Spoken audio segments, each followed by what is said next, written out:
दोस्तों, आज मैं आपसे ऐसे 4 क्वालिटी के बारे में बात करूंगा जो आपको बेहतरीन लीडर बनाने से कोई रोक नहीं सकता।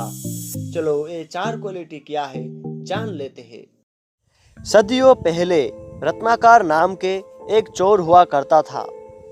एक दिन वो एक ऋषि को दबोच लेता है।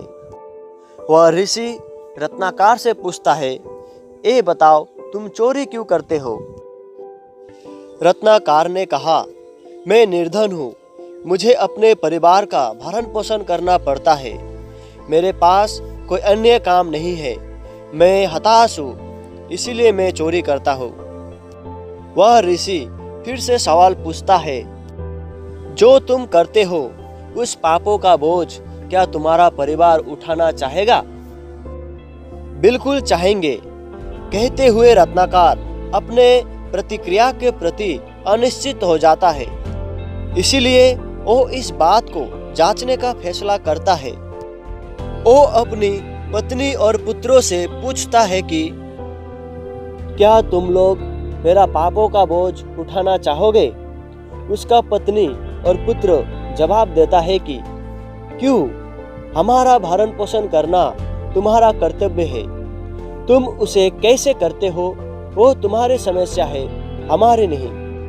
दोस्तों, टीम वर्क में, समाज में, राज्य में, देश में कुछ भी गलती हो तो वह गलती लीडर के ऊपर आता है। दोस्तों, जो लीडर अपने गलती को स्वीकार कर दूसरों को गलत ना ठहराते हुए अपनी गलती को सुधारता है, वही लीडर सफलता और ऊंचाइयों को छूता है। दोस्तों, वही रत्नाकर अपने गलती को सुधारकर एक महान कवि वाल्मीकि बने। जी हाँ दोस्तों, वही रत्नाकर एक दिन वाल्मीकि बने और रामायण महाकाव्य का निर्माण हुआ। दोस्तों, रामायण में राम का कोई गलती नहीं होने के बावजूद राम वनवास में चले जाते हैं अपने पिता का आज्ञा पालन करने के लिए। दूसरी ओर महाभारत में भी पांडवों अपने राजधानी इंद्रप्रस्थ जुए में हार जाने के कारण वनवास मिलता है। इससे मैंने इस तरह से जाना है कि कोई लीडर अपने स्वेच्छा से जिम्मेदारी लेता है और कोई लीडर मजबूरी के कारण उस जिम्मेदारी को लेता है। दोस्तों, जो व्यक्ति स्व इच्छा से जिम्मेदारी लेता है वो कर्तव्य परायण होता है और वो व्यक्ति खुश रहता है। और जो मजबूरी में किसी काम का जिम्मेदारी लेता है उसके अंदर क्रोध, इच्छा अनिच्छा, लाभ हानि का भाव होता है और वह सारे चीज आपको कभी आगे बढ़ने नहीं देगा। रामायण में राम का वनवास 14 साल का होता है। महाभारत में पांडव का वनवास 13 साल का होता है। रामायण में इस बात का कोई गारंटी नहीं होती है कि वनवास का समाप्ति पर राम को राजा बनाया जाएगा या नहीं।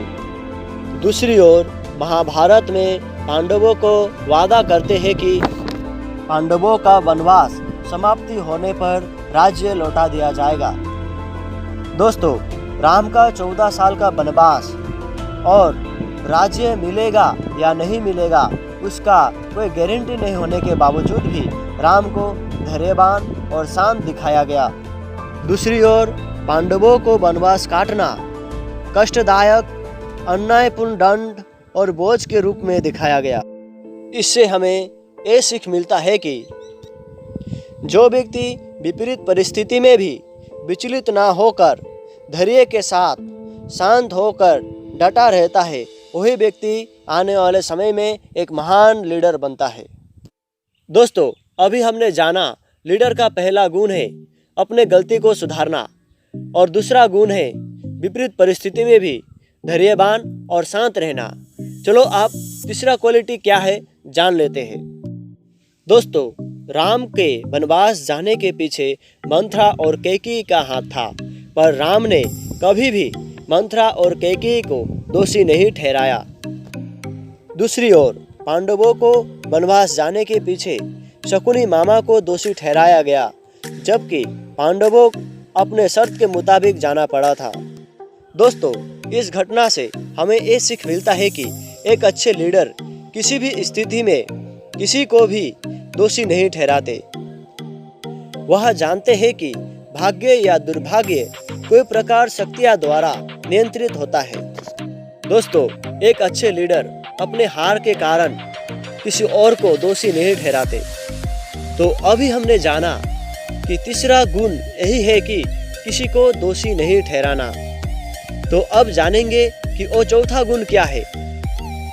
रामायण में राम को निरअहंकारी दिखाया गया और महाभारत में पांडवों के अंदर अहंकार दिखाया गया। दोस्तों, रावण के अंदर भी अहंकार ही तो था जो उसका विनाश का कारण बना। दोस्तों, निरअहंकारिता राम के अंदर था, पांडवों के अंदर नहीं। इसीलिए दोस्तों, राम को भगवान के रूप में पूजा जाता है, पांडवों को नहीं। दोस्तों, ये 4 क्वालिटी आपको एक बेहतरीन इंसान और एक बेहतरीन लीडर बना सकता है। मुझे इतने देर तक सुनने के लिए आप सबको धन्यवाद। आपका दिन शुभ हो।